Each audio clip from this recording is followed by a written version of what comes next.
કે મોદી હો તો મુમકિન હે, હમ નહીં ખરીદેંગે. ઘણા લોકો કહેતા હતા કે 5,000 નું સિલિન્ડર મળશે તો પણ અમે લઈશું, તો કેમ ઇન્ડક્શન લેવા પહોંચી ગયા બધા?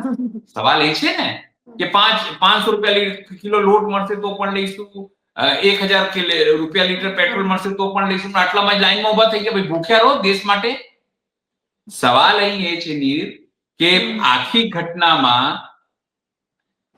સરકારની અણઆવડત જે છે ખુલ્લી પડી ગઈ છે, છતી પડી ગઈ છે. ખાલી બોલવાથી કામ ના થાય.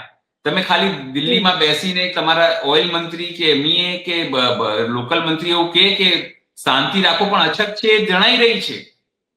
આજે નહીં તો કાલે તમારો ફુગ્ગો જો તમે ફૂલાવ્યો તો એ ફૂટી જવાનું છે અને ફૂટી રહ્યું છે.